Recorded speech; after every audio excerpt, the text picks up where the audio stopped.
right, guys, what's up? Welcome back to another Emo Kids podcast. We're going to wrap up part 2 of this 2-part segment, talking about the history of the band, getting to know everybody, kind of introducing everybody. Right, guys? Yep. Sounds good.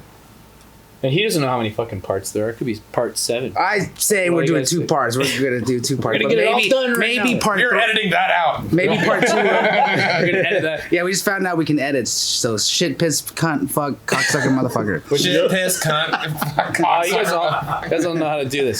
All right. Tiss, fart, turd, and twat. So Rams. we all kind of talk. What? Randall's the class clown, as you can tell already. Just add beer. That's all you need to do. So we're going to continue on. You know, we kind of talked about what we do, the instruments we play, how we joined in Emo Kids, but I want to dig a little deeper with everyone here. And like, what's your story musically? Like, how did you become a musician at all? Right? We talked about the different instruments we play, but what is your story? We kind of touched obviously on Randall's. We'll get maybe a little deeper there too. But who wants to start off by like how you got into music? I'll start. Yeah. How'd you get into music? What's your musical journey till this point? It's a very long story. I'll keep it very brief. Wait, Jason. It's a very long podcast. As long as it's interesting, just go. Jason looked in the mirror. He's like, "I'm good looking. I'm gonna be a drummer. I'm just gonna tear." I was like 10 years old at the time. I didn't even know. I look hot. Yeah, I was 10 years old. I was in elementary school, intermediate or middle school. You know, band directors came in. They brought up these little yellow slips. What do you want to play? Are you interested? I saw drums. I was like, that's what I want to do. I was between drums and trombone. I don't know, for whatever reason, trombone. Fucked up. Trombone's cool. Trombone would have been a lot easier, but I definitely wouldn't be in this band. Would have been cheaper. Yeah, that too. But yeah, no, I selected drums, and then I was very disappointed to find out when I went in for my, my first, try or whatever. Orientation. Yeah, exactly. They gave me a single snare drum, and I was what like, the hell is this shit? I was like, wait, I said drums. They were like, I don't know. Drums plural. Plural. Yeah, they were like, well, no, you start off on the one drum and you learn your rudiments and all that, and then you'll build up to drum set. And I was like, Bait switch. all right, The old bait right. switch. Which I'm glad that happened, though. It wasn't the best way to start, but at that time. But now I understand why it was the best to start that way. But yeah, so I played in band, marching band, symphonic bands, all that kind of stuff, and Did you do a jazz band ever? jazz band. I was never a great jazz drummer. No. But yeah. So it's a thing.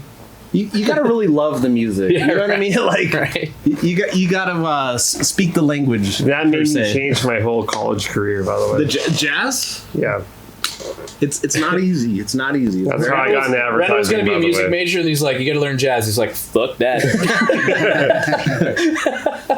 I got I love through the class. pop punk, not this. right. Yeah. I do love jazz, by the way. Of course. Yeah, I'm just it's not great. that good at it. I don't. It's I the don't notes. listen It's to it the on a notes you regular don't basis. play, though. Right? Yeah, That's jazz. But yeah, I marched. I marched in high school. I marched in college. We gotta then get I some went to pictures of that musicians- shit. I want to throw that out. Marching yeah, band you can drummer, upload. Jason. I have plenty of the. Oh, okay. With the We gotta start a hat, list. the feathers and all Let me that. write a list of this shit. Yeah, played in college. Then I went to. This is all like all marching. Wait, all Jason, marching you're a stuff. marching band? I was a marching band, dude. You just said it like 10 minutes ago. Like, where have you been? Yeah. Played snare, dude. I did the whole crab walk. Like you across came the out like in football like field. the halftime and did all your shit. Yeah. So I marched. I played snare drum at EIU, Eastern Illinois University.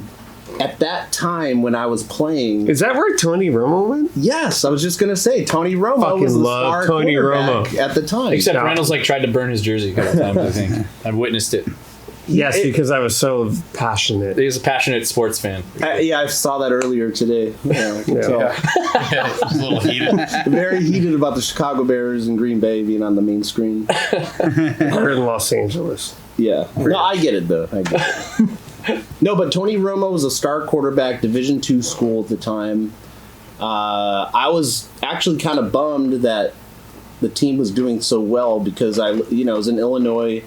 The team was doing so well. We went into the winter time, so I had to play and march in the snow, basically. Dude, I like you so much more now that you put Thanks, man. fucking tiny room of school. Which is the worst thing to do, to play snare drum in the cold winter snow. If you have to wear hit your gloves hand- or what? No. I had my bare absolutely. hand, yeah. You probably did look Yeah, all over nails, this. bro. I remember hitting my finger. It was the worst. Imagine hitting your finger. Wait, Jordan, nobody wears gloves with punk rock. It's cut off gloves. I don't know how It used marching to be, drummers yeah, do like it. a joke, But yeah, no, just because we were out there for a limited time, just for the halftime or whatever. But yeah, anyways, then I went to MI. Kind of long story short, Musicians Institute. About 9 months in, did some auditions, played for some hired gun, So when you start bands. like full set drumming? full set Yeah, drumming. full like kit, not just like marching snare. That was He's I got- classically trained. He's got to give you the bass root. I know, but he just jumped ahead to like. Well, I'm I wanna know where that trying to is. keep He's it, got you to know, rep. He's there's- got I to want write the resume. Here's the one thing that's cool about the podcast is like we're gonna uncover shit we didn't even know about each other. I need to know. I'm sure they want to know. Like, Yeah. what was that transition? My first drum kit I got. So just a short, quick story. My dad told me he was like once, hey, if you get straight A's on your report card, I'll buy you a drum set or a dirt bike. I was really into dirt bikes back then. I was Tough one. Yeah, it was really tough. So I got straight A's that year. Nice. I hope Go it was- figure. I hope it Go was an figure that year I got expensive. straight A's. I hope it was an expensive drum set because like monetarily you should have gone dirt bike probably. My dad was really smart. He was like, all right, great job getting straight A's. If you want a drum set, it'll be here tomorrow when you get home from school. If you want a dirt bike, you got to wait like a month or two. I was like, I'll take the drums. So it's your dad's fault. How he framed that. Thankfully. I'm Right, so right. glad. Yeah, I don't Thank have you, any, Dad, for I don't have any broken bones or anything like that. But yeah, I got a Royce kit. It was one of those off the classified ads, like God. $300 for everything, like the drum kit and cymbals Royce, and all that. don't bother sponsoring us. I don't even know if there's still existing right now. Probably found it in Montgomery Ward or something like that. Yeah, exactly. Sears, something like that. But yeah, what was it? Yeah, I went to Musicians Institute about 9 months in. So was this was after college though, right? This was after college. Yeah, lived in Boise, Idaho Hey, for about a year. you did? Yeah. Oh shit! It's Yeah, stomping grounds. ex girlfriend. Met her in college. Moved out to Boise. Within that time, I got that itch. I was like, man, I still want to play drums because I sold all my kits. Were you doing bands in Illinois? Yeah. Oh yeah. Played in.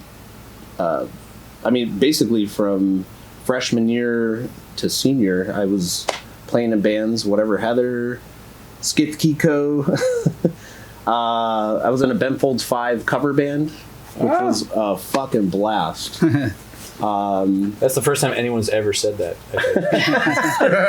about That's what I was thinking. a Ben Folds 5 cover band. It was a blast. It was really a blast. That's like the sleeper code for. Wait, Jason. But yeah, I lived in Boise. In that time, I was like, man, I miss drums because I literally sold all my kits before I moved there to move with my ex-girlfriend. And a buddy of mine, he was like, hey man, you got to check out MI. It's in Los Angeles on Hollywood Boulevard. It's basically drum set school. I was like, That's their new marketing drum sets. well, yeah, I call it like plumber school for drummers, or musicians, because like you don't get a degree per se, but you get all the training. Plumber school for drummers. Yeah, you get all the It's training. a trade school. Yeah, essentially, yeah. But that's what I learned. Like musicians and artists, they don't give a shit about what you have credentially. They just want to make sure they get along with you and you can fucking play the instrument. That's about it. So you wasted time at MI is what you're saying? No. So He just wasted money. I got 9 months through. It's supposed to be a year. About 9 months, I got some auditions. I got gigs, and then eventually, fast forward, I went on Warped Tour 05 and 06. Then you started slumming it with us. Yeah, I met a band out there. Well, we saw him at Warped Tour. Yeah, that's a whole nother interesting tie to all this. When I was on tour, I played with a girl named Jera. She had a record label called Sugar Hooker Entertainment, acronym SHE. At one point on the tour, she was like, hey, this band, local band wants to play our stage. Are you okay if the drummer uses your drums? And I remember being like, really? No, I'm not. Okay, fine, whatever. that band happened to be SCENIC Attraction, you guys, you know. I don't know if you were the drummer at the time. I was not the drummer at the time, but that's a great juicy story that we'll get into at some point. But why I was not the drummer. But it's small world, you know. So I met a band called All the Rage. After the 06 Warped Tour, they contacted me through MySpace. Hey. And said, hey, there's this band. You live in the Valley, San Fernando Valley, California. I said, yeah.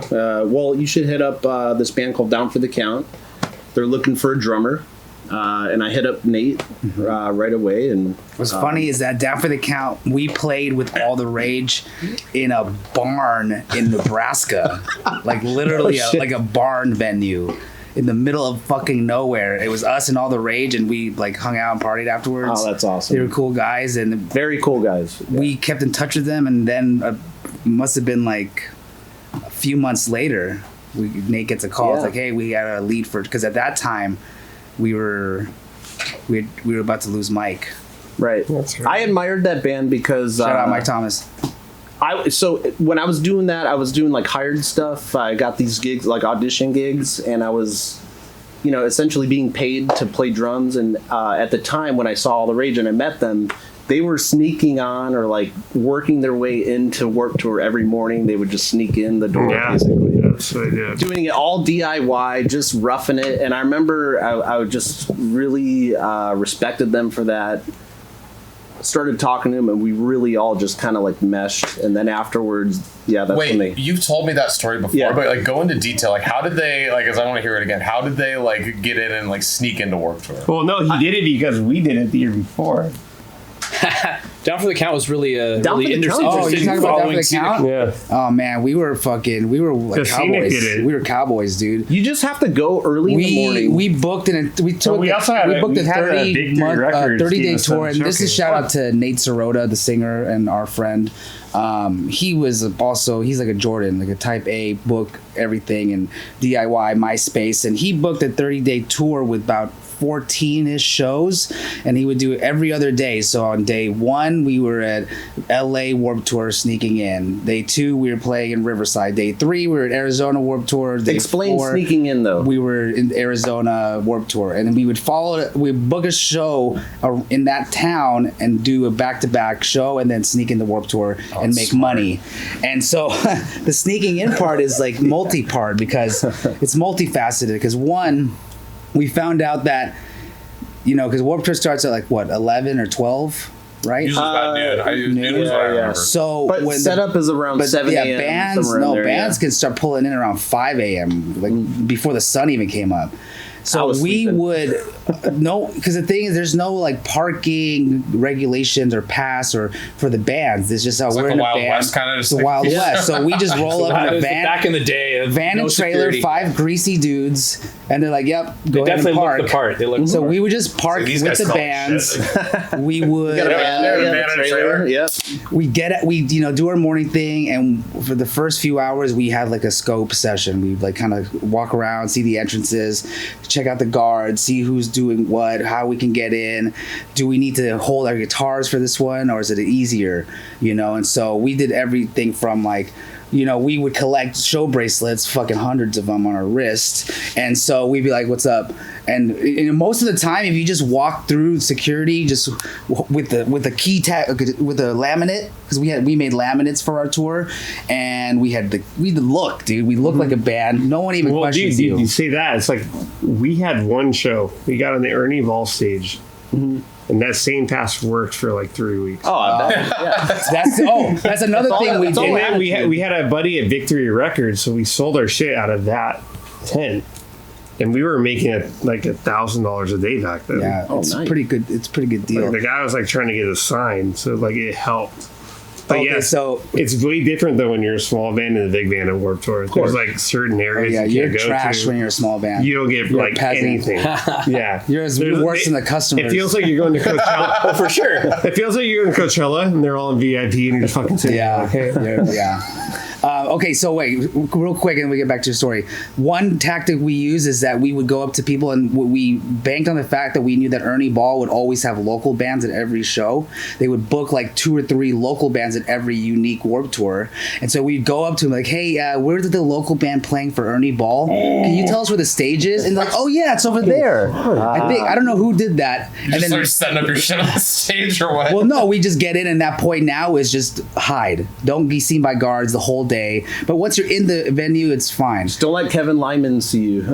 He wouldn't even know. He's too fucking busy. So only one time it ever went astray. We were in an Orlando Warped Tour.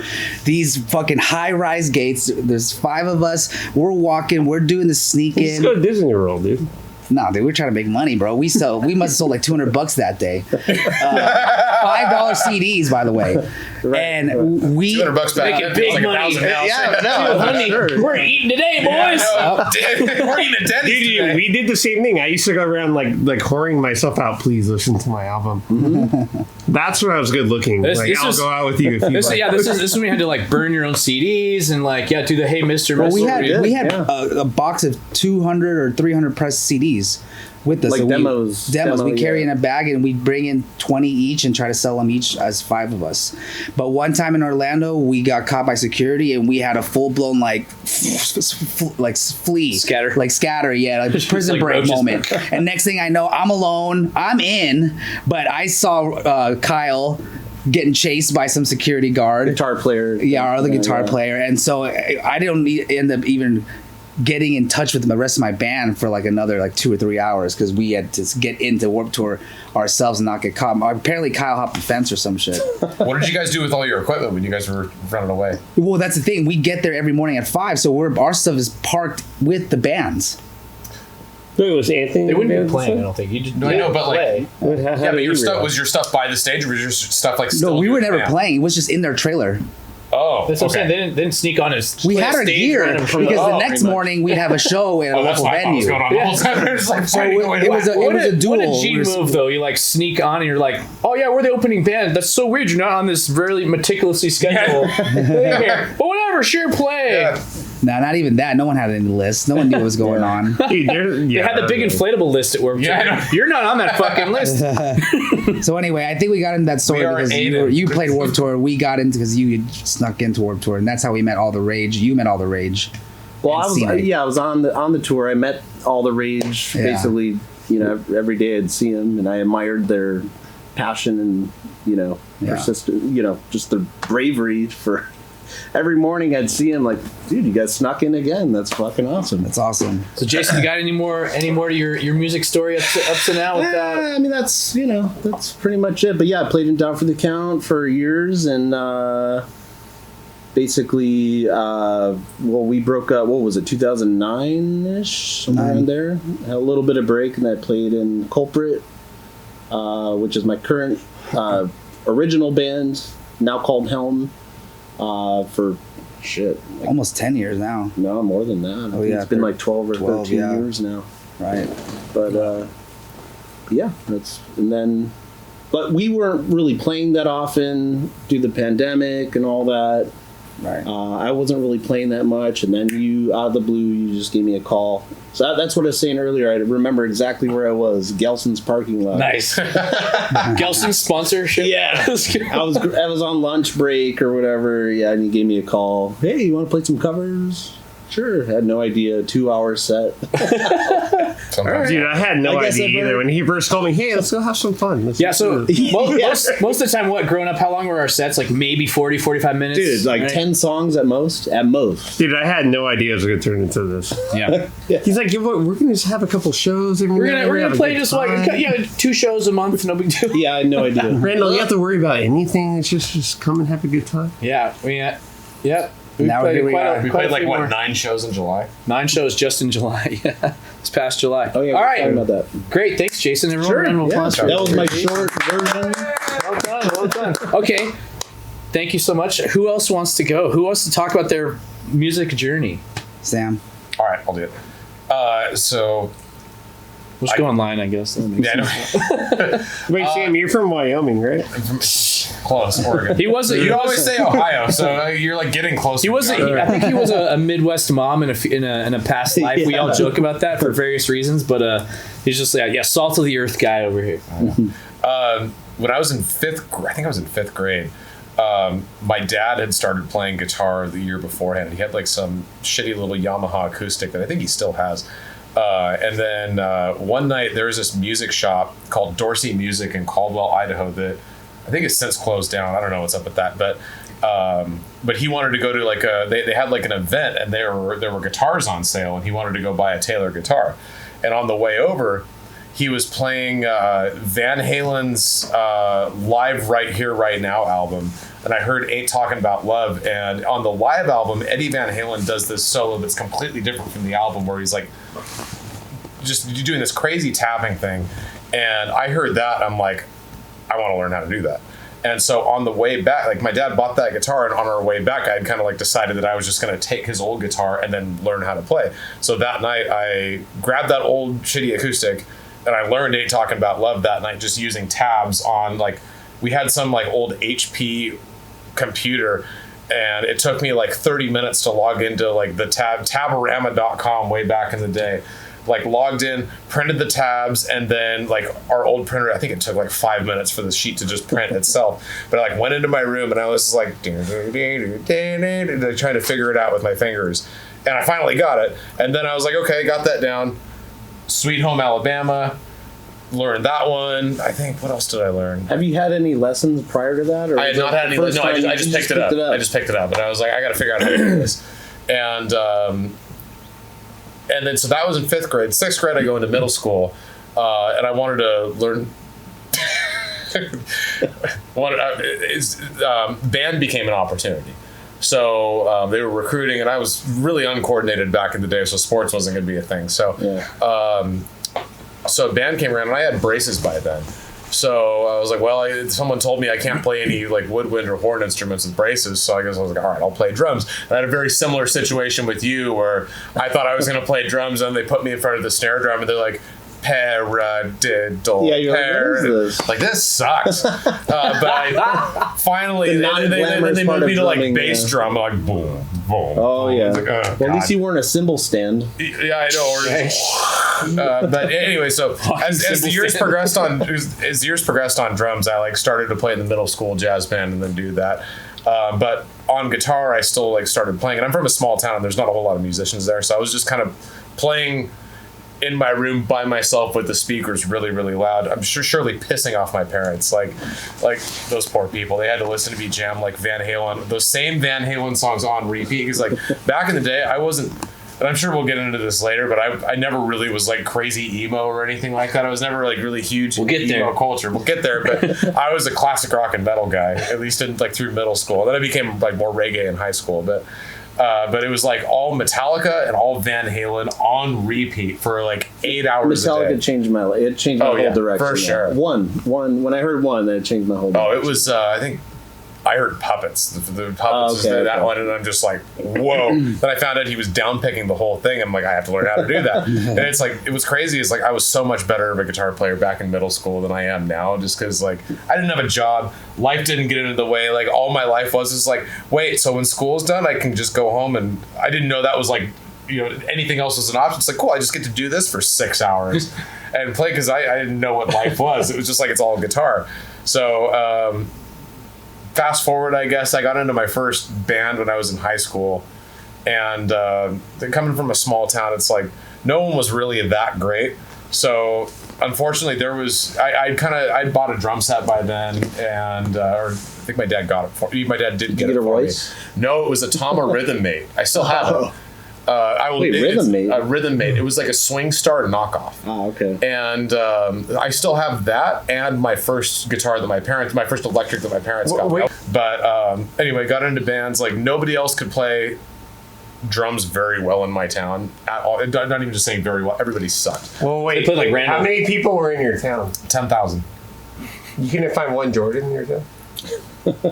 How dare you? I was the Jordan in that town. Yeah, there we go. But so I wanted to play guitar in a band, but nobody else could play drums. But I knew a couple other people who played guitar, and so I just jumped on drums. The only way to be in a band is if you're going to be a drummer. Yeah, I know. That's exactly right. And I wanted to be in a band, so I just like played drums, and we called ourselves the Acknowledgements. And then The Acknowledgements. and then like a year later, we were debating on a band name to change it because we all agreed that name was just shitty. And then we changed it to Acknowledgements. That's great. we changed it. We changed it to Just rolls off the tongue. this next one's better. We changed the band name to Free Willy and the Blowholes. You should have stuck with Acknowledgements, I think. You should never change the name. Oh my god. So we'll flash the album cover, but we had a pretty badass Jesus. album cover for the Can't band. wait. And yeah, I can't wait to show you guys. But so we played. That was like my first taste of being in a band that was actually like kind of good. Although with the exception, our bass player Chris, God bless him. Remember, I don't know when last podcast when Randall was talking about how he just doesn't know how to play bass, but he just reads the tabs or whatever. Yeah. That was Chris. Chris did not know how to play a single note outside of the songs that we played because we just showed him where to put his fingers. Oh, yeah. And he did it perfectly. But like that guy Randall could, was that guy really could- good at following directions. So that guy thank you. could never pick up a bass and just or a guitar and just like jam. But like whatever we do is like, okay, Chris, we're just gonna put your fingers here and then here Literally. and then this is the measure. And That's so what we had okay. You sound And like then- you're talking about like a fucking android. Like a, I mean, he was perfect at what he did. Dude, isn't that great? It was like, why are all bass stories the same? It's just like we told him where to put his fingers and he did it flawlessly. He never fucked up. But That's why the bass players are the weirdest ones. but we played some really cool shows in the area. Like we were on the radio. hey, he played to like 50 people. Had a good time. It was more than that. We played at the Knitting Factory. Dude, I think we did like 300 or 400 Dude, people. some of our first shows, I would have loved for 30, Boise 40 Knitting people. Factory. You I would have probably been loved- there. I think we played at your fucking high school, Jordan. I haven't been. You've not. Oh, we'll No, get I there. haven't been. Oh, well, We actually can't get there for. No, I'm talking. Oh, sorry. Never mind. I don't even know what you're saying. This fucking guy just said chap, chap, chap all the time.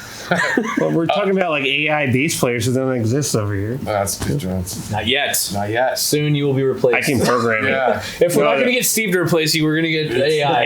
Hey, I'm the guy that can program that. So That is fuck all true. of you. All right. It's true. So he'll be behind the scenes. He doesn't even have to go anymore. He just, are you guys going to a show? I'll program it. It's called passive income. Yeah, we can play some. There you go. Anyway, we were doing that. Anyway. That band had to stop because our singer was. He had Not to go, Jordan. He had to go. No. It was 2010. Our singer had to go on a mission trip, and he didn't end up going on it. But that was like the band. We just planned on the band stopping then. So I played in another band called Soul Smarted. And I played drums there. We were like reggae ska punk. And then I just kind of got super excited on that genre, and I was like, "Hey, that genre exists way more in California than it does in Eastern Oregon. I should move down there." So I moved down here to LA, and started playing in, randomly enough, like the South Central ska scene. I got linked to, there's this huge like Who would have thought? Latin- South Central LA, scene. like South Central and Compton. The great South Central ska There are scene. these like, for people who don't know, there's like huge backyard parties where they're just completely packed, and it's all really good ska bands that play, but they're all local. And they pretty much all sing in Spanish, but it was a fucking blast to play those. And that's kind of like my first taste of music when I got down here.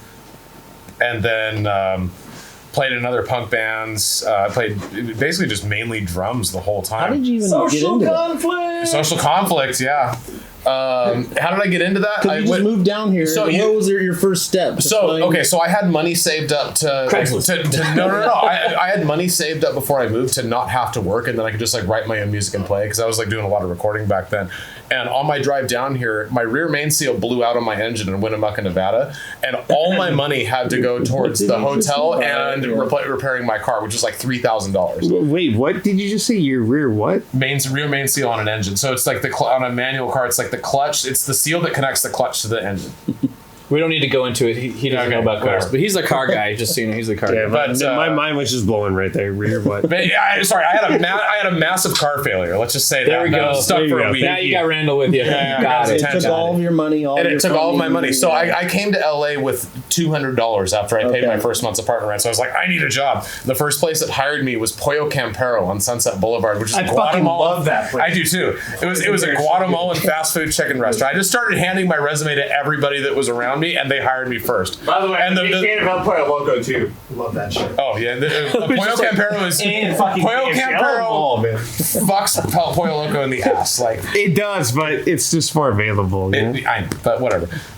Did they hire you? Yeah, that's how I got. Yeah, and then so the only other guy that like really spoke English at that restaurant was the other fry cook, and he played in a South Central ska band, and he was like, "Let's jam," and I'm like, "Okay, perfect." And they wanted another guitar player, and so I just joined their band, and then a couple of those members played in we'll just say a much better band. Called Operation No One Knows, and I actually played a few shows with those guys last year. It's still a lot of fun to play with them, but that's kind of my musical history. And then like all the way up until Emo Kids and like doing the other like the project that we had before. That's kind of my musical story. Well, Sam, we're a little more closely related than you. You feel my Latinness. I know. He's probably more Latin than you, honestly. At this point. I probably speak more Spanish too. Right. I'm sure. I think if you know any words, you speak more Spanish than Randall. Actually, that's probably not true anymore. He's got a Puerto Rican fiance, so she'd be talking a lot of shit behind his back without him knowing. She probably speaks foreign. Fuck off! I'm fucking Argentine. I mean, that just means We have Lionel Messi. Fuck all of you. So I'm gonna go through my musical history. So I grew up in a very musical family. My dad was like, he was in like the old timey like quartets, like a cappella quartets. Oh, nice. Right? He also played like 12-string guitar. My mom was like an amazing singer. My sister was a dancer. And we grew up, and I'm like, my mom's like, you should like learn an instrument, right? I think the go-to instrument is piano, right? That's what you should always start with, from what I've heard. And so, and and my mom plays amazing piano. She's an amazing singer, and I was like, all right. I can't remember how old it was, but young, right? No piano and drum. Sorry. You want to share with the class? Oh, the class. We were debating: should you start with drums first or piano first? I've heard piano. I've heard piano too. I think you should start with tacos. Definitely tacos. Yeah. Then we're gonna piano, cut him off then on drums. rears at some point. So anyway, like I started playing piano. I forgot how old I was, like probably 7 to 9-ish or whatever in that area. And I was kind of like forced to play it. I mean, it was like whatever, but it was like, okay, you have to practice your piano for your next lesson or whatever. It just became like a chore, and no kid wants to be forced to do anything, right? But I was always kind of just like tapping on stuff like all the time. I was using the piano as a drum set, like tapping on the drum. It is percussive. Right. It is technically a percussion instrument if you didn't know that. Yeah. But yeah, I was always tapping on stuff. I was like, going camping and stuff, tapping on the chairs and whatever. And my parents were like, maybe he's a drummer, right? And I was getting more and more into it, but then like I kind of mentioned this the last episode, but there was a kid down the street named Scott, and he had a guitar, and he's like, we should form a band, for like listening to Green Day back in the day, and he got this guitar for Christmas. He's like, you should be a drummer, and like I didn't have a drum set, but like we set up these Rubbermaid Tupperwares, and I would kick the side of it as like the kick drum, and I had like this. You used to get them in like the holiday popcorn tins, you know what I mean? The different flavors, the big, right? Had like different the big sections, ones. right? Yeah. So I flipped it upside down and I put like this kind of metal sheet on top of it. That was the snare. I don't remember what other instrument. I think I put another one on top of something that became like the cymbal or whatever. But I was like, that's how I was playing. So total DIY. Right, total DIY drum set. Wow. I had to be like, maybe like 12, something like that. But my dad's mom, my grandma, she was like, all right, we gotta get him a drum set. So for my 13th birthday, she chipped in and helped buy my first drum set. It was a Pearl. Export? Pearl Export, classic Pearl Export. Yep. Great kids. $569 on Musician's Friend. So I had to reorganize my whole room to fit a drum set now, right? And God bless my parents, but they should have gotten me an electronic kit for sure. Oh, yeah. I mean, they've come a long way since then, but like I would just bang on that shit all hours of the day. Cops ever show up? Well, your door? Not when I had it indoors, but I eventually got pushed to the garage, and that was a thing. And I'll get there. Yeah. So yeah, I literally started learning to play drums by listening to other drummers, like listening to CDs. And my sister was dating this guy at the time, and he was a drummer in a band. I forgot the name, but I remember his name, Kevin Pope. I don't know if he's ever sees this, but I remember going to a show. My sister drugged me to the show, and at the end, I was like, "Can I play your drum set?" I was like, "Yeah, sure."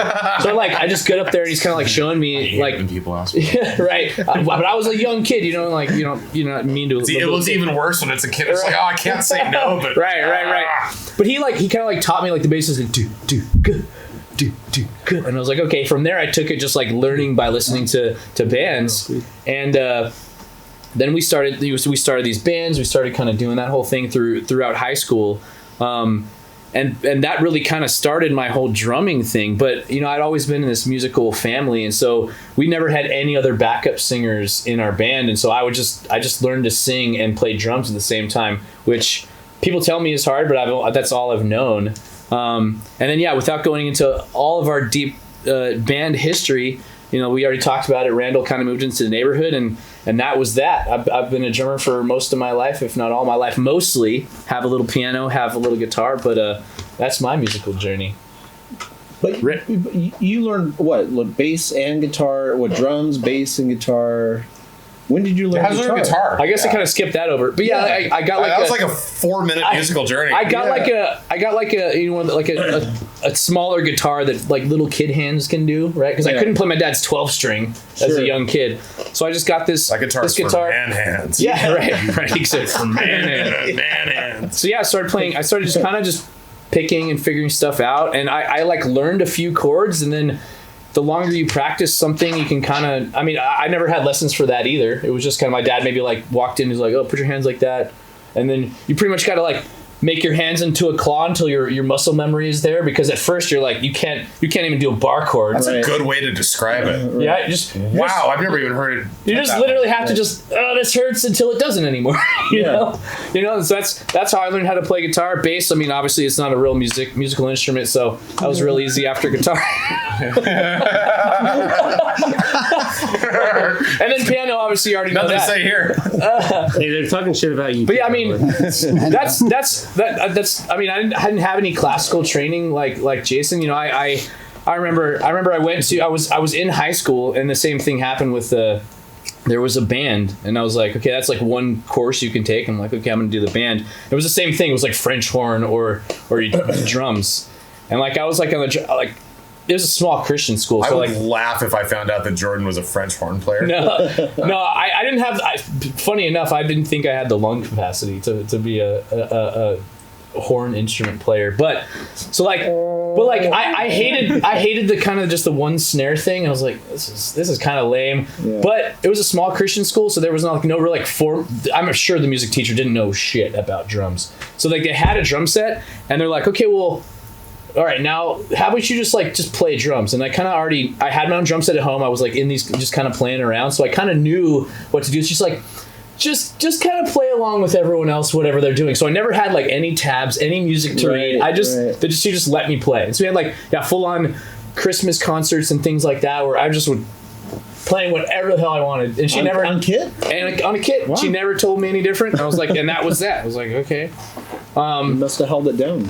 And then I'll get into some of our opening band stories, and we I'm sure we all have our other first band stories and things like that. Oh, yeah. We'll get to, but that was pretty much it for me. It was I remember I went to one lesson on the drums. I went to a local place on the drums, and the teacher's like, okay, do this stuff, and I remember her like telling me things. I'm like, I know all of this. No one ever told me, but I'm like, everything she was saying, I was just doing so easy. It was just like, maybe lessons aren't the thing for me. And I literally, I credit my drumming ability to just learning how to play Enema of the State flawlessly. That was it. All this. It was all in the ear. I mean, Travis Barker is still probably one of my favorite drummers of all time, and that album taught me how to play drums.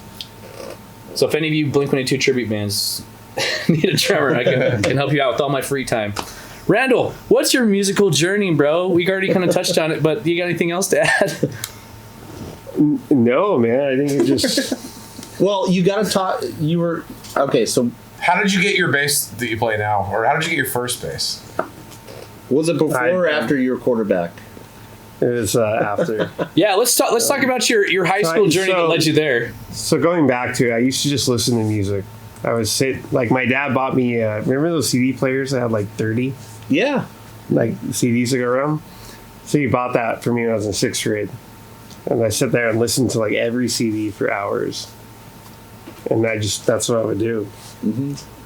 And then I just love music. And that's about it. So eloquent. Just so deep into the story. No. I mean, again, we kind of talked about it last episode, but you were doing a lot of sports at the time when we're like, Scott and we're like, do you want to be in our band? Like, what was your thought process, and like what finally led you to kind of like want to join or want to even attempt to play in a band? I didn't want to get hit anymore. Randall had a very bad offensive line, and so he was a quarterback, and he just kept getting destroyed. Like, hey, if I can get a lot of girls being a quarterback or being in a band and not get hit, that's a great way to put it. Yeah, I loved it. I think I just had rhythm. I've always had I've been like a weird kid. I've always bounced my head. He used to make fun of me for that. He's still doing it. You can see on camera. He's just going like this all the time. Yeah, so I have like this no music. I'm just no music going, just moving all the time. I used to play with a lot of pots and pans when I was a baby too. Yeah. So my grandma used to tell me like, you're gonna be a musician. And I'm like, I didn't think that. And then like obviously I was playing a lot of sports, and then I just got the bass, and I love it. I love the rhythm. I love the feel. Mm-hmm.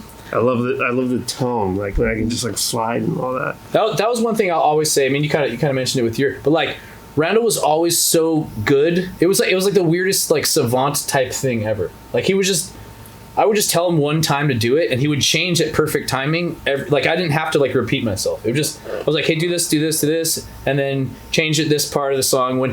I think it started like, I'm gonna signal you when we change the sections, and he just like got it. He just got it.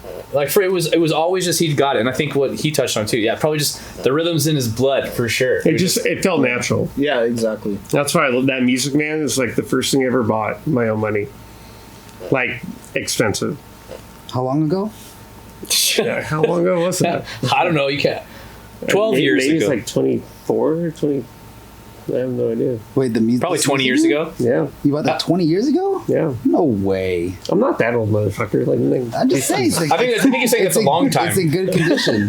That's because that's how I think I spent $2,700 on that thing. Wow. And I didn't have the money, and I paid it off. Yeah. Like with my Guitar Center credit card. At that 12 month, I paid the rest of it off. I had no interest. I was so happy. Yeah. All right, Steve. Your musical journey. Oh man. All of it. Acapella, all of it. That's a lot. I want to hear about the rap first. No, let's start chronologically. I don't think he came out rapping. I'll ask your Can mom. you start with the rap real quick? No. Randall always wants me to rap. Give me a rhyme. Come on. It's like telling a comedian, oh, you're a comedian, tell a joke then, funny guy. Yeah, make me laugh. Give me a rhyme. One rhyme right now. Perform for me. Randall wants me to rhyme, but I haven't done it in a long time. But I'm gonna shine and just keep going because I'm tired. You in your prime. I'm in my prime, so let me be me and get the fuck off my ass, dick. That doesn't rhyme. No, I'm just kidding. No, honestly, yeah, Randall's right. I do rap, and he has been trying to get me to rap, but it's a muscle. You go to our show, man. you get to see him rap. Rapping is like an instrument. Like it's like if you haven't played in a while, like you can't just jump back and start shredding like you were the day that you stopped playing. You know, I can probably freestyle or do some memorized stuff. Well, can you do this? Taking hits from the bong where your mouth belongs. Great. Great. Thanks. All right, so musical history. All right. He got the assignment. Yeah, he understood the assignment. Okay, so I guess it starts, as a young kid, I was always my mom told me I used to sing a lot. I used to love singing like the Ninja Turtles theme song. I fucking love that movie, dude. The new one? Yeah. You remember the live action movie? Oh, yes. Those were the best. Great movies. Great movies. Love that movie. So, and then in third grade, I was in a play, so I kind of got a taste of like arts. I did piano lessons for one day, like that year, like 8 years old, and I was like, this is stupid, and I didn't do it again. And then in the fifth grade, kind of seems just like with you and Jason, 10 years old, the counselor or the band director or whatever the elementary school was at came in. They got the list, and I looked at the list too, and I went with violin. And so I started playing violin in the 5th grade. Yeah, it's very Asian of me. Yeah. But what's funny is that I picked it. So is it genetic? It's totally genetic. Or is it, what's that, nature or nurture? It's probably genetic. So I picked violin, and it was subtle, dude. I bet your parents were like, showing you like like just pictures of violins ever you probably look at guitar and it's like violin is like I can't remember what they used to call those subtle ads, subliminal messaging where you'd be watching a movie and then for like half the quarter of a second you'd see like a picture of a Snickers bar or something like that. They just had like violins over your crib. First of all, let's make this clear because you guys have a very like fantasy version of what my life was growing up. I think the word is racist. My mom is Latin. Yeah, you're racist ass fucks. No, my mom is Latin. Nobody in my family is a musician, and both of my dads were not encouraging per se in the arts. They were both like school job kind of that doesn't sound Asian at all. Yeah, but I was highly discouraged in most cases in my life to not play music. So when I got to elementary school, I just chose violin. My mom was like, you can do whatever you want. You know, there's recorder, flute, I want a violin. So I did that. I went to 6th grade. In 6th grade, I moved to viola, where I became second chair viola in our school orchestra. No shit. Yeah. Really? I thought viola was a town for a second. I was like, oh, how fitting. Oh, shit. So, and then that year, I was my buddies. We all were best friends. We rode bikes together. Had classes together. We were all neighbors. So, my 6th grade year, I was in orchestra, but they were all in boys choir. And they would tell me like, dude, boys choir is so fun. We just fuck around and sing stupid songs. And I was in 6th grade, and I was like, dude, that sounds so sick. Like, I want to do boys choir and hang out with you guys. So 7th grade comes around, I joined boys choir, and all my friends went to the advanced choir. So now I'm in boys choir alone. I don't know anybody. I'm not in violin anymore. Just you and your viola? I didn't realize that they were going up. And then I ended up actually falling in love with singing in choir. So I sang choir that year. The next year I joined like the concert choir, the madrigal choir, the jazz choir. I did like barbershop shit. And I did that all throughout high school and college. I was basically a 10-year choir boy. Performed, sang, dressed in tuxedos, the whole shebang. All while I was playing in bands too. I had no idea you were in choir for So I didn't know you were still doing all that. Yeah, I was doing that even when we were hanging out, going to parties. I had choir on the Friday the night before. Yeah, if we knew that, you would not be invited to parties. Well, see, that was my alter ego at school, is that I was like the classically trained musician who was also in a badass band. So like people would make fun of me at school, like, oh, choir boy, and then they'd be like, oh shit, you're actually fucking. Yeah, you'd sing the show, then you'd show up to the party with the keg. Yeah, and I'd play that party, with my band or stuff like that. So that's the kind of dynamic I grew up with. But there was a lot of resistance because, in the night, this is 2001, choir is gay. You're gay if you've been in choir. I'm just saying. This was the time. That's what. Not that there's anything wrong with that. There's nothing wrong with it. That's what dissuaded me from choir. I was like, oh, I don't want to be gay. Yeah, it was the thing. But the thing is, I was also. I knew at a young age because at 14, when it became gay, is also the year that I met our neighbor Nick Pucci. That's when I started playing bass guitar. I started playing in a band, and I realized that the energy and the experience and the nerves that I get from doing choir in front of the whole school actually translate really well to being in a band, because then now I sang fucking Grease in front of my school bully and I did the whole fucking doo-wop shoo-wop thing. I'm sure that helped really. And I was 9th grade, dude. It sucked. So now when I go up on stage and I'm rocking the fuck out on the bass guitar, I'm like, this is easy. It's like a donut on a baseball donut, like you bat heavier, and then so that's kind of what I did. Then in freshman year of high school, I got into theater. So now I was also doing musical. You in theater too? I was doing musical theater. I was singing and dancing and doing the whole Broadway. Show tunes. You do You show should tunes, be like aren't you, bro? Carnegie Mellon at school. You should be something like. Nah, here's the thing. I was in public school, so I was a big dog at a public school. I was like the best singer, the best dancer. When you go to the magnet school, I go from big fish in a little You pond. fucking went to Simi Valley, so calm down. No, dude, it was like a big. my school was all jocks. You're suburban. My school was all jocks, dude. I went to a motocross loving, football having, slack jawed yokel, fucking. You went to Royal. You went to Royal, right? No, I went to SCENIC. I was very one. That's why I stood out, because I was one of the very So few you went artists. to a jock school and you were singing. What? I was singing Grease and fucking show tunes. I was getting called the choir fag. Sorry, mom. Literally, that was my nickname. But by my senior That's when you year, could use that word back But my then. senior year, I was the coolest dude in school. People were inviting me to play in their shows. I was, that's the whole thing. I had to stick it out. I had to call their bluff. So I just leaned into the skid even harder. I just joined fucking. Well, theater. shout out to Nick Fucci. I used to throw the football to him on purpose to get him to hit. He told me you were good to him. then we became best friends. And Yeah. now.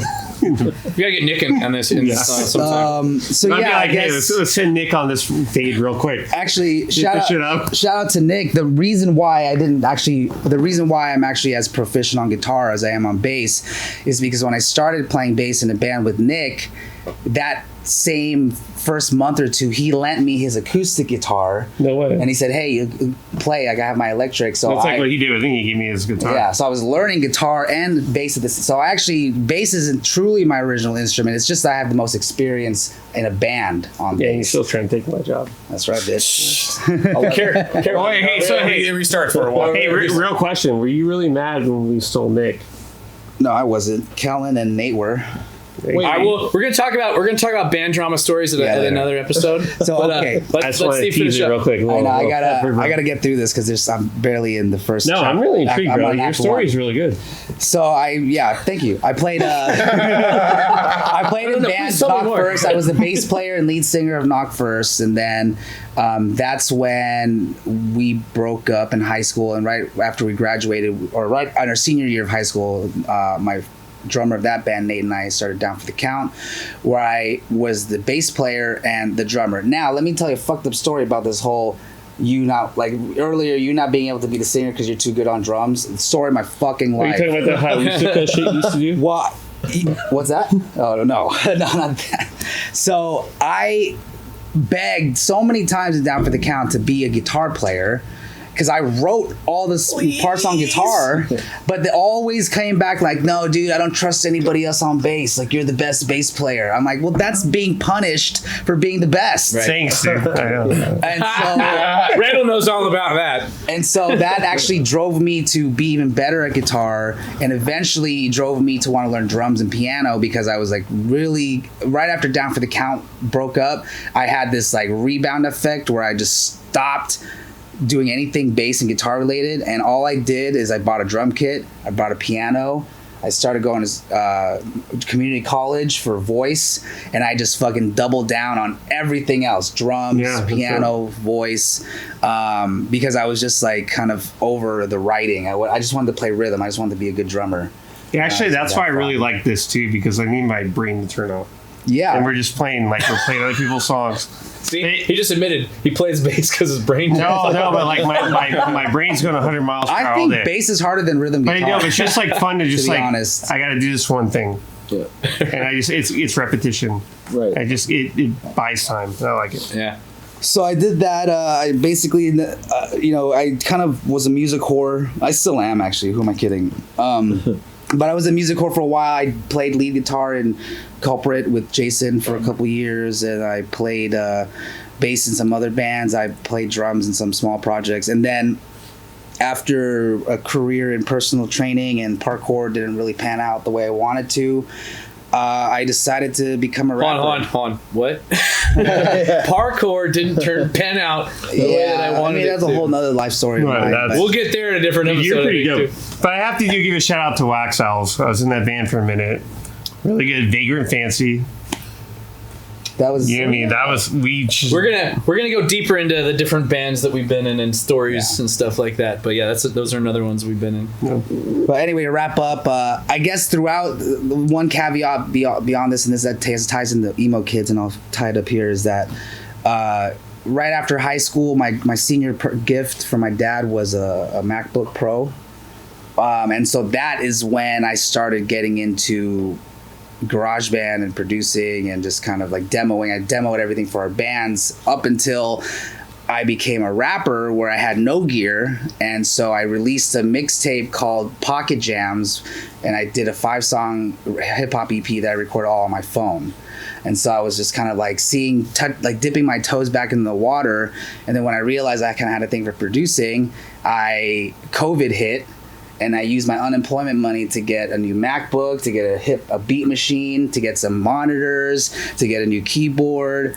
And now I'm like kind of pursuing production on the side with Emo Kids, kind of as like a side gig or, another form of... Steve is our producer in the band, so... Yeah, so sticking that's on that kind of role. like... People always ask me, like, what instrument do I play? And I say, well, I play all of them. He's like, yes. But I'm not a master at any one of them. And I realized that, the thing that I have mastered, like many of every one of our band members have in their realm, is mine is song structure, composition, songwriting, general music, general theory. It's more of like a cosmopolitan, or no. What's the word I'm looking for? Mr. Congeniality, Renaissance man. Master, Jack of all trades. Jack of all Master trades, of my master domain. of none. He's feeling it. Yeah, so that's it. Feeling it. I'm feeling Awesome, man. Well, actually, that reminds me, and it's funny, weird tie-in. I actually went to school for music production too. Oh yeah, that's right. So I have a lot of music production experience. Funny enough, I'm wearing the hat of the school I went to, Icon Collective. So it's a great music production school. It's here in LA. But yeah, I've been loving producing too. But working with Steve is a lot of fun, and we've already released a couple things. We're gonna keep releasing a lot more stuff. So that was great. I learned a lot. I learned a lot about each one of these. Oh, hey, by the way, I faked my way in the music school at CSUN. Thank you, Calcino. Yeah. So he started, as you know, he started in music school and realized Shout out jazz Moore Park. Realized I was not good enough to do that. Moore Park. Awesome. Well, I want to know the first show you ever played in a band, and describe how it went. Oh man. Who wants to field this one first? Oh, me. Okay. I think it was at Village Christian. well, My dad was in Bears. Here's the thing. I think so. Randall, yeah. Let's go, since we were in the show together. I think was it at the church, or was it at the Burbank High School? I don't know what it was, but I remember my dad looking at me like, "You gotta pick something else." Isn't that a supportive dad? You failed the first time. He's like, all right, no. I'm like, "Hey, dude, Dad, I want to play music." He's like, "Stick with football." Oh, well, I think that was also maybe a selfish thing. I think he Well, now that preferred I've met your dad, like, it kind of makes sense because he's like this tall dude who loves football. Oh, dude, when I He's just saw like, it, "Stick with football." he was when I also saw the his coach. face after the show, it was just like, "What is this?" This is what you've been doing with your time? Yeah, but has he been Hey. the Emo Kids show? Can you play hosted some an Simply Emo Kid Lost? show. Yeah. No, not like that. I mean, An I actual can't, I real can't. show. Oh yeah. But yeah, no, yeah, our first show. I mean, I So have your two. first show was together? Yeah, They're fucking horrible. How old were you? I honestly, 15. I was 15. You were 13, maybe. Yeah, they're like Nathaniel was our singer. Like we were. We were 3-piece, I think, right? Yeah.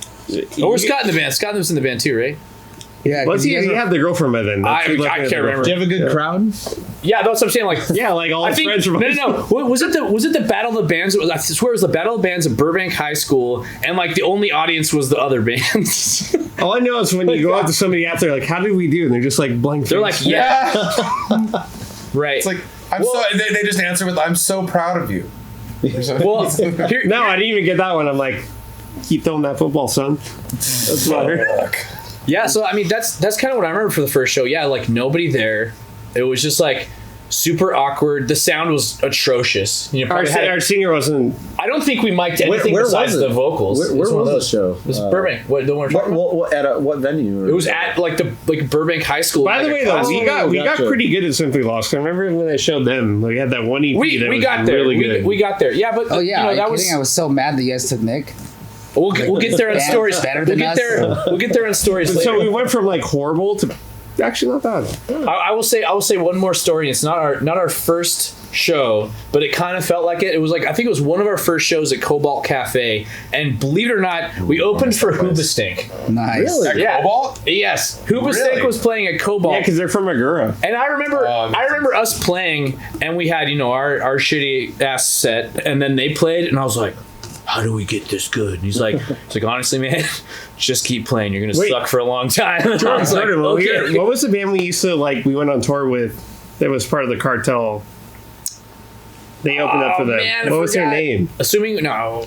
We did that whole tour. It was so fun. Yeah, we went to Victorville. Yeah. Yeah, we played that house party. Sounds like a place you would go if you were touring with the band House in the party in Cartel. Victorville? It was The Pizzas We Eat was one of their song names. again, we got some stories to get into his band. Pizzas We We don't have time. So that's our first show. Who wants to go next? First show ever. Why not? My first show ever. I think I was like a freshman in high school, and it was with the Acknowledgements, and it was It's a great band name, by the way. thank you. That's right. The Acknowledgements. We can always reuse it if we want to. But, so there was this girl. It was her birthday party, and someone had the great idea of having a surprise party for her with us playing. Oh, as like God. the big, Sweet. What any girl wants at that yeah, age. what any girl wants. Yeah, a shitty high school band playing their first ever show. Sweet. And I think we played You got some good friends. Yeah, we played 6 songs. The one we ended with was our only original at the time, but I don't remember any of the other ones, but I remember the one that we started with, and it was Face Down by the Red Jumpsuit Apparatus. Oh no. God damn, you're a lot younger than me. I know, right? I was like, I was 20 when that came out. Yeah, I was. Sam is our baby in this band. Yeah. You're 39. Fuck off. I hate you. He's 37. 37. I'm almost You're 37. 37. Okay, cool. So I'm 5 years. Well, I'm only 5 years younger than you. Yeah, so he was completely out of high school by the time you got Yeah, by the time I got into high school. Exactly. Yeah. But yeah, and it was. I think there was for a town of 10,000, I'd say 35 people was a pretty good turnout. See, that's what I'm saying. That's what I'm saying. I would have loved my first show to have 35 people. It was on a concrete deck that was not elevated at all from the grass. Yeah. And, We played. yeah, I think it was like a tile room, even to play in. Dude, Nothing. that is probably the worst. Probably the worst type of room. Worst type of room to play in. Good times. It sounds like what a mirror looks like. All right. So, are you done, by the way? Okay. Okay. No. I didn't want to interrupt you. Is what I was going to say. Are you done yet? Are you done? I'm bored. Yeah. So, Yawn. What I was going to say is, because Jason's existed on this planet the longest, we'll have him go last. Steve, your first band show ever. I think Randall might have been there. It was the 2001 Chaminade High School battle talent show. Nice. And it was my first band ever, Knock First. It was me on bass and vocals, Nick Pucci on guitar, and Nate on drums. And it was actually all of our first shows, if I'm not mistaken. Maybe not Nate, but definitely me and Nick's first show. And I was so fucking nervous, but we did terrible. They were so bad. That's how I sold Nick. Yeah, that's probably how you sold Nick. No, but we were really bad.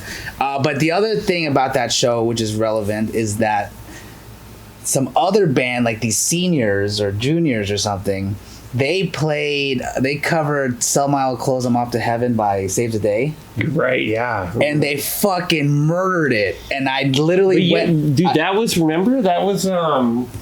the wife of the guy from AFI, the guitar player, she went to high school with us. Oh, yeah? Her boyfriend was in that cover Was band. that band? Oh, okay. He asked me and Nick, we used to actually play with that guy. Well, anyway, they killed it. They were the reason I actually went home that night. Literally, I swear, I shit you not. I went home that night, downloaded that song, and learned it on guitar because I was like, I need to get better. When that guy asked us, me and Nick, to play with him, when he asked me and Nick to play with him, we dropped everything. Like, yes, of course, we'll do anything. Yeah, they killed. Didn't they win? Yeah, but he was actually not that good when we went to play with him. Oh, well, I mean, when you're 14 years old and you see this band cover the amazing fucking Save the Day song, Yeah, no, it changes your life. Oh yeah. Yeah. And Was it in a tile room with nothing mics? No, it was in the auditorium. No, it's like in our. Man, why is everyone's first show way better than mine? Tile room. Multi-purpose. No, it's huge, man. It's a Bob Hope Center, by the way. cafeteria. Oh my god. I hate you. I hate you all. If your first show is better than mine, I'm gonna cry. I actually. Are you done? That's it. All right. I had a great first show. All right, Jason, your first show decades ago. Tell us about it. My first show. I had a great first show. So as you guys know, I'm from Illinois, born and raised out there. This show I played was with my first band. My brother was in the band with me. He played guitar in it. It was called Big Sur. Nice. And not Big Sur like out here, just Big Mister? S-I-R Sur. That's very funny. Yeah. And the lead singer, he was a big guy too, so it was, it was very fitting. But yeah, where we rehearsed with one of my other bands I played in high school is called Whatever Heather. My buddies, way better names than Sam's bands for sure. Yeah. What, Free Willy and the Blowholes? Come on. My buddy, where we rehearsed, had a separated garage. He had this all brick house, and then a separated all brick garage. It's a brick. And in the garage, they put whales in there. Sorry, I couldn't resist. In this garage, we had a drum riser, these DIY stage lights. They were basically coffee cans with these, Folgers. What do you call them? Just in your cup. Folgers? Oh yeah, exactly. Yeah, someone turn off Reynolds. Fucking cans with these spotlights with the jelly fucking red or blue. That's yellow, what I'm talking about. See, DIY stage lighting and all that. And we would throw these essentially again DIY shows.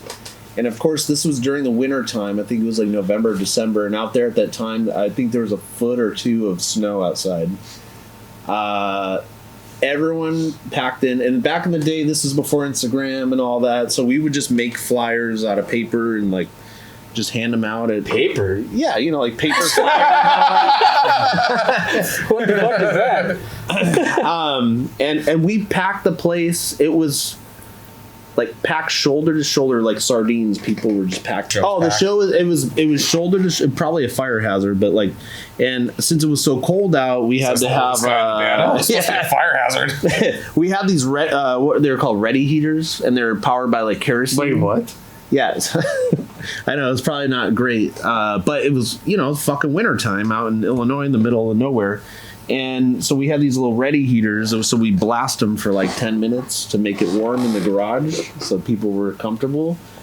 And then we'd play, and then we'd have to blast the ready heater again 10, 20 minutes later to make it warm again in there. But there was something about that vibe with everyone, from school and all that. Everyone was just packed in there, shoulder to shoulder. In this little brick garage in the middle of nowhere. It was just a great show. I mean, maybe, again, 30, 35, but packed in this little garage. Yeah, our first show should have been in the garage. God damn. It was a lot. Big old backyard. Everybody's But we covered, so I guess, my first cover ever. Later on I covered Be Quiet and Drive, Deftones, but my first cover with Big Sur was at that show, and it was Fade to Black. Nice. And it was okay. It went okay. It went okay.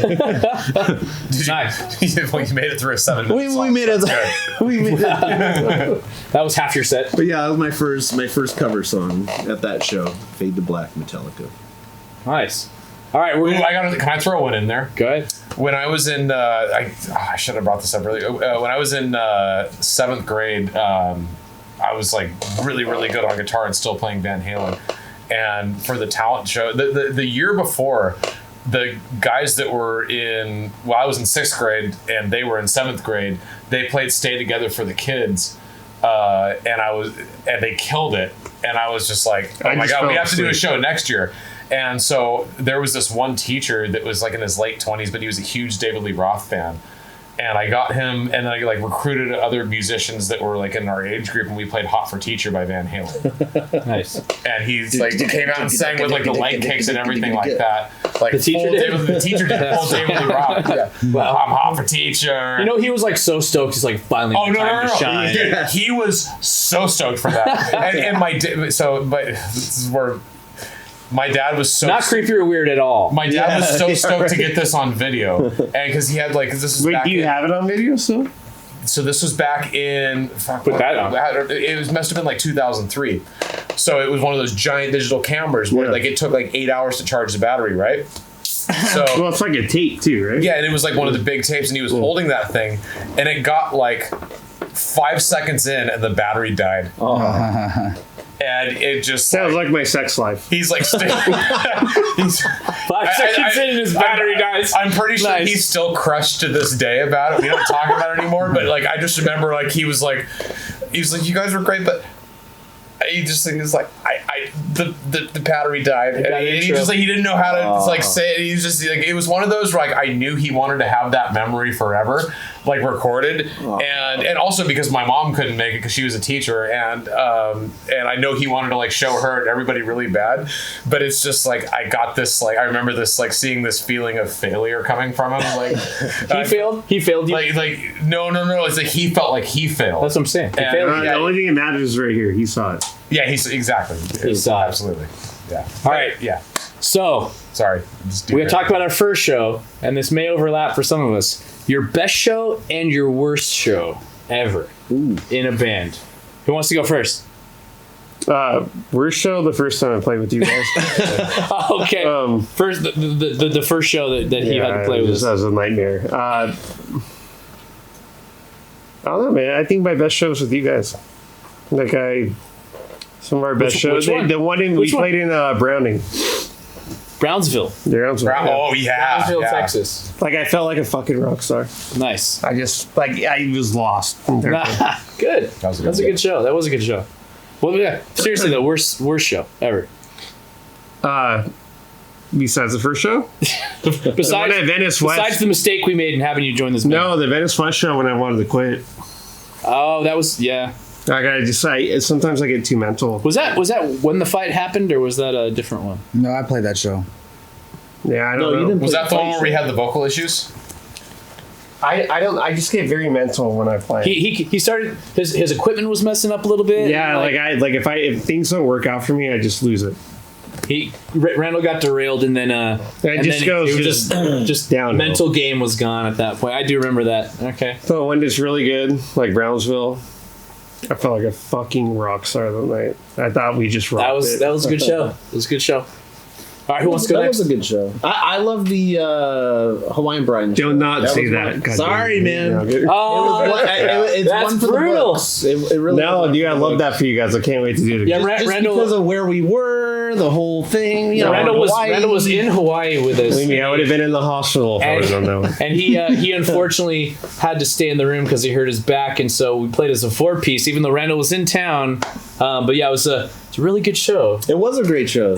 One for the books. One of my worst is probably what made it a great show to you though. What made it? Again, just being out in Hawaii. My brother was there. He was right on the side watching the whole time, so that was really cool. He was really pumped about that. It's like when you lose your mind. What's up? When you just lose your mind. Yeah, you just don't even know what's going on. The sound was great. Yeah. The crowd was great. Great turnout. People were cool. I don't know. It was just great. It was my birthday weekend. Yeah. Everything just kind of like lined up. Stars were really aligned for that show. No, that's true. Worst show. Randall's back. What's that? Because Randall's back wasn't aligned. Yeah, that was not aligned at all. No. That's true. I will mention AI technology when I need it. Fix me. Worst was no, but I'm glad you guys had a great show. Like I can't wait to come back and play with you guys. Yeah, next time we're trying to come back to Hawaii. Like it's gonna be better when I'm up there. Exactly. I promise you guys that. Exactly. No, worst was a combination of two shows. Probably every show I didn't play. Huh? No. This is old, long time ago. I played a show I played in a band called Kevin Elliott and the Broken, and we played somewhere. I don't know, literally just for the sound guy. So that was terrible. Oh yeah.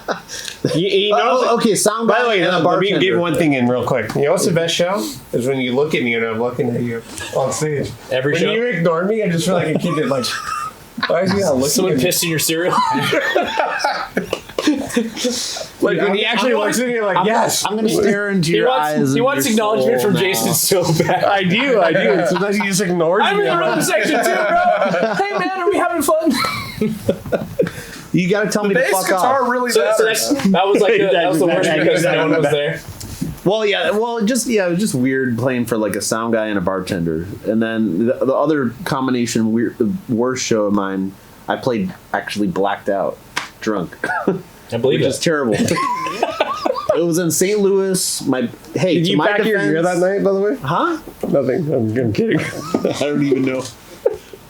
My buddy, my childhood friend buddy came out, Matt, and I was just on one. We took a bunch of whiskey shots.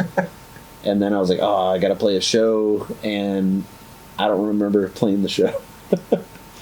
And Did you buy everybody shots that night? What's that?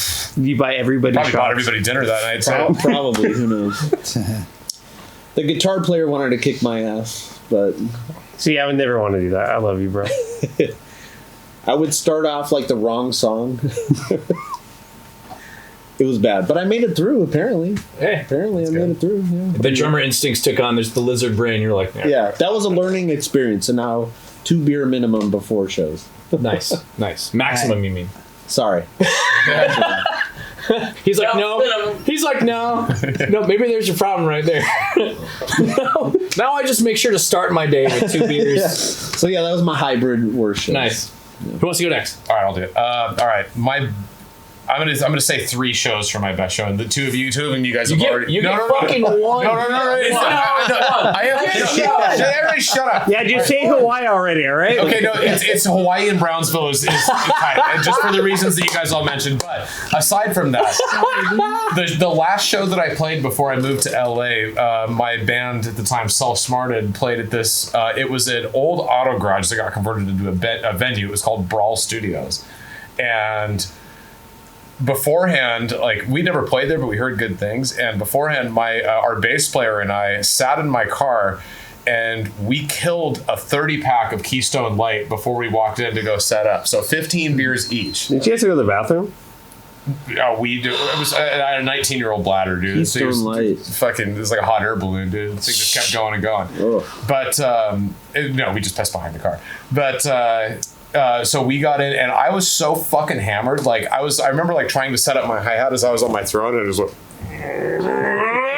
like I somehow got everything set up. I'm like, I don't know how this is gonna go. And then we played, and for whatever reason, right before we played, like, the place got packed. And we played like the best show ever. And it wasn't even just because we were drunk. Like, there wasn't a single person not moshing for the entirety of the show. And it was just because it was like such an underground venue, and it was like just the energy was up, and I was just fucking annihilated, hammered. We just all kept looking at each other, just like with smiles on our faces, like, this is amazing. Like, we've never sounded better than we have before. That's a good ad for Keystone. So, I know Keystone. It's just like you're basically drinking water, It's but college beer. yeah, it was cheap. It was like $18 at Walmart for a 30-pack. So we're like, okay, cool, $9 each. Right. And the worst show. We play for free beer, by the way, Keystone. Oh yeah, Keystone sponsorship. Yeah. we've. There's a few shows that I can think of, but I'm gonna throw the worst show as I played. It was a ska show that I played in South Central, and it was the worst show for the reason I'm about to mention, but it was also one of the funniest shows. So one of the things about playing in the South Central backyard ska scene was that you never knew if that show was going to get rated or not.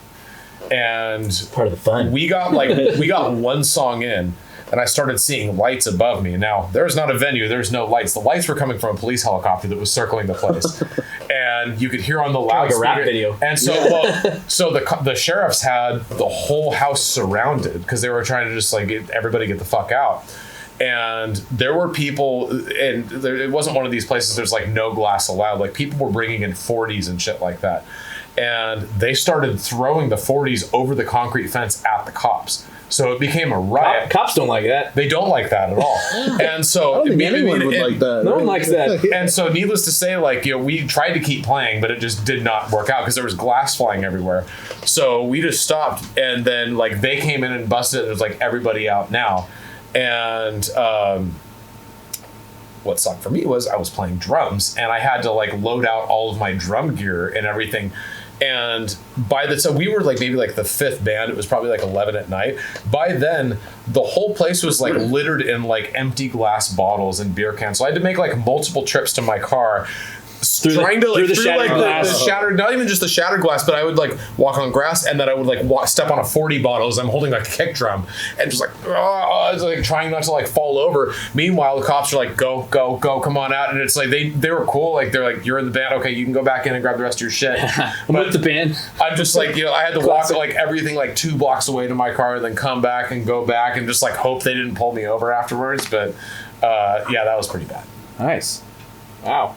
But pretty cool, but pretty bad. His worst show was a riot. yeah, it was definitely a riot. Which depends on how you take that word, right? It was a hoot. So I'm gonna go next while it's fresh in my head. Best show ever. I mean, we're pretty lucky to all have such great shows this past year to pick from. Hawaii Is it again. Brownsville or Hawaiian Brian's? So here's the thing. Hawaiian Brian's is up there, but I will have to say it was never a Phase Fest. Oh yeah. You know why I love that one though? Because you were there? I brought my to bring my son on stage was like a moment for me. Yeah. That will live forever. I can't believe Someday I want to bring my dog on stage. That was the first time that my son got to see me play too. He also went bananas. I mean, usually we play 21 over and late at night, so our kids can't come. But I mean, that's actually a great point. That's one of the reasons. But also, I actually live down the street too, so that was very helpful. Driving, getting there. I just literally. It's literally down the street. It's like 500 feet away. I think that show injured me. Oh, yeah, rock that. So I mean, just being in Huntington Beach, I knew a bunch of the people. I knew the people that put it on, but also the crowd was just so into emo music. Like they just loved it. Hey, so shout out to Cruisers again. Shout out to Shout out Cruisers. to Adam and Cruisers. Adam and Cruisers, and it was never we doing Phase it again next year. It was never Phase Fest this year. I mean, we're 2024. Hopefully, we'll be doing that soon. I think that was probably maybe our first time ever playing. Like all the situations where we could play peak. The stage was big size. The sound was big size. The crowd was big size. Like everything was like at the level that we could like put on our 100% show. You know what I mean? And usually sometimes it's one thing missing from that equation, right? The sound's not great. The lighting's not good. There's not a big crowd or whatever. Like there's always kind of some piece of the puzzle. Jason doesn't look at me. Yeah. Sure. I'm gonna stare you down. all deep into your eyes from now on. Into your Hey, the reason that he keeps looking at you is he wants to make sure you're actually playing at the show. It's like, wait, Randall's here, right? Is he? Oh, okay, right. good. Is he still? Is his eyes rolled? He's not back? like lying on the ground like with back problems right now. It's like, okay, good, he's standing. No, so I think for multiple reasons that probably is my favorite show ever, and we just like destroyed. We fucking destroyed that show. That was the first show we played Downfall at. It was first time I played Downfall of Us All too. Yeah, that was great. Worst show. I mean, our first show was pretty fucking one of the worst shows. Me and Randall playing together, our first show was probably one of the worst shows. Here's the thing: is if you're in a band, you have so many bad shows. You just like I'm like, man, what was my worst show? I've had so many bad shows. No, think about that. I get in a rear end accident and I show up to this show. I'm sick. I'm like, first time playing with these guys and I just fuck up so bad for Blink-182. Like I'm just off. Like so off, and Jordan's just looking at me like, what are you doing? We already heard your fucking story. Rude. I know, but then I'm looking at Sam. He's like, fuck, these guys hate me. What song did you play? But I'm gonna what? What song What's did my you age play? again? What's my age again? I came in on the wrong beat. Anyway, I was my fucked. story of the worst show, and he was here for it. And I think he'll probably remember this too. So we got asked to play this show in Gorman for like I forget, it was like a New Year's Eve party or something for some family. I can't really remember how we got the show. The only thing that exists in Gorman is like a motocross track. Exactly. I don't think it's there anymore. So we're like playing at this place. And it's just like a concrete ground that we set up on. I think like two of those like cheap, the old speaker PA system that you used to have. And we played after the sun had set, right? And so we're now in Gorman in December, and it's like maybe 40 degrees, and I couldn't feel my hands drumming. He probably can feel me being the marching band drummer. Yeah. But like we played this whole show, and we're rocking out and having a good time, but like barely any people there. The sound was garbage again, and just the location was just like, what the fuck are we doing here? And then I played as good as I could. I did whatever, But then I look down at my drum set and it's just blood everywhere. That's the worst because you can't feel There it. was blood everywhere. It's dark. I can't see, but I'm like cleaning up everything. So I had shattered all of my knuckles because I can't feel anything. I'm trying to rock out, just blood everywhere. Turns out our guitarist and singer at the time too, his guitar was just bloody too. So we couldn't even feel our fucking hands. No one's there in the middle of fucking nowhere, and it was just like. I mean, I'm sure I probably had worse shows than that, but that's like the thing that came to my head. It was just like, that's like not an ideal situation either. But yeah, I think for what makes a bad show to me is like not a lot of people being there at the show and or just a crowd that's just not into it. And I think we've had so many of both, but we do so much better when the crowd is there and present, and we just kind of keep elevating in this circle, right? And we just keep getting bigger and bigger. And that's why I think Hawaiian Brian's is so good, why Brownsville is so good, why It Was Never a Phase Fest is so good, is because we had all those things, and it just makes for a really good show. Jordan, you know what's the worst? Is when I'm out of tune and you look at me and I know it. I know instantly. I'm like, fuck, I have to go change. I think Steve's super high. I haven't heard from him in like fucking 20 years. No, I want to hear about his what's best and worst show, buddy? Like it feels like when a dad's mad at you. I'm not high. You guys just fucking talk too much. Oh no, it's a podcast. Fucking you know what you signed up for, Talk bitch. about whales and shit. What the hell? Well, that's Randall's fault, Mr. Trajectory change. Yeah, I'm. I don't know. I guess No, when Steve looks at me when I'm out of tune, that Randall. felt really bad too. I'm talking now. You guys asked me to talk. I'm talking. The gun out. Gun, bang, bang. Bang, bang. I said I'm talking now. Bang, bang. You have to say bang bang. You have to say Bang bang. What the hell does that mean? Bang bang Niner gang. Bang bang. Oh, that's gay. Kidding. Please don't make me do football stuff. Okay. Let him talk, Randall. Shut the fuck up. Randall, stop looking at me like that. You freaking weirdo. Next time I'm not sitting next to Randall, he talks the whole time. He's like, hey. I'm like, Randall, I'm listening to the fucking story right now. Okay. Best show. Best show is probably, it was probably Never Phase or Brownsville. But Brownsville's sound was ass. Yeah. So that kind of killed it. Like It didn't start off that way. Yeah. No, it started bad and it got Wait, good. how many people do we have there though? There was a few thousand? a few thousand, but they weren't there for us. Only Well, I mean and that's the thing. That's why I said It Was Never a Phase Fest over Brownsville. Is because that wasn't an emo fan show. It was a beer festival that we were at. That like some people thankfully liked emo music, and some people were like, "What the hell is this shit?" You know what I mean? So that's why it wasn't that was. yeah, why I guess like hell's this that one shit? just had the allure. You know, the festival, the big lights, the cool like food, the games. You know, whereas It Was Never a Phase was all about the music. all about the music. It was dedicated and stuff, but I don't know, something about It Was Never a Phase Fest. I think it was all the bands. There's so many bands, but it is an all day thing. I'm just after, you know, no nothing against all the bands. All right, so tell Randall your favorite But, you show is know. then Hawaiian Brian's. You know, no, it's actually not Hawaiian Brian's, but yeah, it's just when there's so many cover bands, I just like it kind of drags, in my opinion. But it was a great show. And then I guess worst show, like Down for the Count played this fucking bar in Wyoming, and it was just weird to nobody, like one regular in the middle of a downtown where I thought we were gonna get stabbed. Well, you're not No, going it to get wasn't stabbed in Wyoming. Wyoming. It might have been. No, what was You it? might get shot, but you probably won't get stabbed. Okay, then whatever. Yeah, there's cowboys and stuff. We got a story about that shit. But that, yeah, I mean, I can't remember any disastrous shows that, you know, that were so god awful that We had some are in my disaster shows memory. the past year, I feel like. But I've played plenty of fucking shit shows. He likes every show I'm not at, so he just wants. No, I hate. I just He likes every look podcast. at the record. you're not Everyone's at, like, I'm "Oh sure. yeah, Steve's gonna take your job. Only if Steve wants to." Yeah, right. Steve's like, "No, fuck bass. I don't want to play bass." Everyone jokes like I'm trying to gun for Randall's position. I'm not. No one cares. I don't hate- think that at all. I hate bass. I don't think that at all. My job, bro. I don't want it. I want 20%. No, I want to say. play guitar. I enjoy playing guitar much more than I'll license out my bass responsibility. That's actually why Hawaiian Brian's is not my favorite. Otherwise, play bass. because I played bass. Oh, so it's okay, cool, because it's Randall's fault. Right. Sorry, So but Randall's So, yeah. fault that it wasn't your favorite show. This is a guy. You were the only one sympathetic towards me that night. I was. Any show having to load your big Ampeg?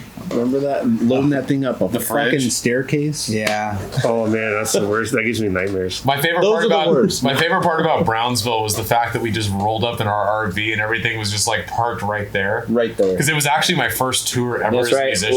It was your I just Yeah. felt like a fucking rock star. It was just like being able to. He was like, "No, you can park the RV like right behind the stage," and I'm just like, Free food. Yeah. "Oh boy!" That was we like literally drove up in our green room. yeah. We had a backstage. We just get up there like, "What's up?" Yeah, no, it was a good show, but yeah, for the I reasons I just- outlined, that's why it wasn't peak for me. But all right, guys, so that's the end of our now part 2 of getting to know us. So we're gonna do one of our segments as reviews, the Taking Back Sunday album, latest Taking Back Sunday album. I think one of everyone's classic favorite emo bands. Who wants to go first then? I'll go first. Taking Back Sunday is dog shit after Fred left, and that's where I'm gonna fucking end that. Oh, He also likes wow. ska music. Everybody, I do, unapologetically. Yeah. Taking Back Sunday is dog shit after Fred take it left. for what it's worth. Ska music. Yeah. And I tried to listen to that new album, and it sounded like Wish.com Coldplay. You listen to ska music. Let me just say that one more time. I thought that about Acceptance. Their new album was like Wish.com Coldplay. But that we're not reviewing Acceptance. Ah. Anyone else? Taking Back Sunday. Didn't like it. Didn't like it from Steve. Randall? I think it's pretty good. I think it's mature. Are you checking your stocks right now? No, I'm listening to my so. Hold on. Oh, he's real looking quick. at notes. He's looking at tabs. No, I mean, the song I really like on the album is "Keep Going." Great song. If you're an emo, it's a It's when, legit it's jam. when somebody asks for Taking Back Sunday on the playlist. Like, now keep Oh, going. he listens to ska. Everybody, do not listen to him. That's not even a real genre. Oh, shade. And then "Quit Trying." Great song. Like they killed it in those two. Quit trying to play music without Fred. Quit trying to listen to ska music. Okay. So And Fred sucks, by the way. His own band That is was what made garbage. Yeah, his own band is garbage. Garbage. Great with What's Taking Back his Sunday. band called The again? Color Fred. oh, that's right. The color garbage. It's okay. I don't like him either. Wow. Jason, do you have any thoughts? Do you listen to it? My thought, well, I'll just say, I'll have to admit. So, I have a handful of Taking Back Sunday songs that I like. Did you listen to the new album though? No, that's what I was going to say. I haven't. That's what the listened to it. reviews is about. I've never, for whatever reason, and you can hate me for this, I've just never been a I'll big never hate you. Taking Back Sunday If it's fan. ska sucks, we can agree on that, right? Huh? Nothing. Okay. You know, like Mr. Tangent, we're gonna some call of their Randall. top, I you know, know, right? good I have a hit problem with songs. tangents. Yeah, you do. What is We it? New wrote those American lyrics Classic together, though. used to put me to sleep at night, you know, shit like that. But I just never quite like caught. All right, into so it, give I me guess. those two But- songs. Listen to "Quit Trying" and tell me if you hate All right, it. on the So- next podcast, I'm gonna give my review So after listening. I'm to gonna those say two. this. Not my favorite Taking Back Sunday album. I appreciate them coming back. I like all these old bands coming back. It was for me. It was like some good stuff, some stuff that maybe shouldn't have been in an album ever. But I agree with that. Like what? but I think the whole album. I think Taking Back Sunday's first, second, third album just were so peak for me, especially like when I grew up. Like Jordan, I let me loved ask them. you: did you like "Keep Going" and "Quit Trying"? They're good. They're good songs. Again, I think I was just the albums that I really like. They just didn't even come close to touching, and that's just my opinion on it. You like "Sold" though. Sure. You told me that. I do. You told me that, so don't. I know, but we're talking about the album, not a song. You told me you like that song. Okay, so quote of the week. We'll go to another one again by Jason because he's just classic. Hell yeah. Can I start What the quote quote? of the week? "Ska sucks." That's the new quote. No, I'm kidding. I'm That's the kidding. I new love quote of you, the week. Robert. No, the quote of the week from Jason. Let me see which one on Talking this about list. past quotes. Which one on Not this like list? make up a quote, pull it Yeah, out of your I'm ass gonna during make your a quote podcast. right now. And then have that quote suck. Yeah, fail. you got me there. Quote fail. Last fan question. It's kind of like a mixed thing, right? We're gonna wrap up on this. What did you want to do when you grow up, and what would you do if you could do anything in the world for like a profession? You want to go first, Jason? Sure. What did I want to do? It's random. I wanted to fly a helicopter. I want to be a helicopter pilot. Well, that sounds like a young kid thing to want to do for sure. Totally. Definitely went a different direction there. If I could do anything I want to just have a field full of dogs and just take care of them and be paid for it and take care of, Yes. just fucking dogs, just strays and shit like that. Yeah. All right. That's it. Sam? I thought I wanted to do a lot of things, but it would always kind of bounce every year or something like that. Like I thought I wanted to do this, and then I just kind of like lost interest in it. So I never, even to this day, like I never really knew exactly what I wanted to do. But now I know what I want to do. I want to make money playing music, and that's kind of what I've always like kind of fallen back to. And if there's anything in the world that I could do for a living, it would be playing in this band and then like growing our brand and having, like making money from this and being able to travel and just say a few times a year, hey, I guess we got a show in Hawaii that we got to go do, and then you make some money from and go play to a bunch of people. And, and it's like, and I don't want to sound like, it kind of sounds weird just saying that, but like, it's pretty fucking cool that we get to like make money by going to these really cool places and playing music. And it's just like, I'm finally doing it. Even though it's not ours. Even though it's not our music, like it took me over a fucking decade to actually make money from playing music, and it's pretty cool. But all I had to do was play other people's music. I know. It's like, who'd have fucking thought? Who'd have thunk it? Steve, you go next. I wanted to be a baseball player when I was a kid. Ooh. And that ended when I started playing music. And I basically have wanted to make money doing music since I was 14 years old. So Nice. 22 years now. And for a minute, I wanted to do parkour and personal training and fitness, but that didn't. That's not very fulfilling. I bet you would be an awesome personal trainer. That was great. I had my own business. I had great clients. I help people lose weight, and but that's at the end of the day, it just feels like you're just like. It was my business, but I'm just helping people with their lives, which is cool, but I don't want to do that. I don't help nobody. I want to help nobody. I'll help people. You're still fat. Fuck. So yeah, now obviously for the last 3 years, I've been pursuing music as a career, so nothing's changed. All right, Randall, you go. What do you want to be? What do you want to be when you grow up younger, and what do you want to be now? If you could do anything. I wanted to get a record deal when I was a kid. That's what I wanted. How old when that? Like when I was a teenager, like when we were in the van. I'm talking like early on. Oh, early? Johnny McGuire. Firefighter. You wanted to be John. I wanted to be a sports agent back in the day. I mean Jerry McGuire. Jerry McGuire. That's what it was. I didn't know what I was going to be honest. Yeah. Like when I first wanted something so bad, it was to get a record deal. That's all I wanted. I was just praying to God that I got a deal from Drive-Thru, from Victory, any of it. Yeah. That would have made my life. Today I should have been a politician. Make a lot of money and don't do shit. Right. That was one of the things. Is that what you? If you could do anything, you'd be a politician. Now, fuck it. Yeah. I would not want to be a politician. Right. Not near that. I'd be making bacon. Good paycheck. I'm gonna pull up these podcasts and be like, yeah, you're not getting elected. Be a good paycheck. Let's get into that. No. You know. Yeah. When I was younger, I mean, I'm not sure if this is what I wanted or my parents thought, like, because of what I did that I would like to do this, but like, be an architect was apparently something, because I loved building forts, right? But I'm sure I'm not alone in that, being a kid. But I just like, totally I built forts like all the time, like nonstop. Just they tear it down, put it. Man, I would build up another forts. one, different rooms, and make different cool shit. So I was like, oh, I'm gonna go to school for architect. Then I found out you had to like know a lot of calculus, and I was like, nah, Yeah. pass. But then yeah, I love music. I mean, I think that's why all of us are here, obviously, but.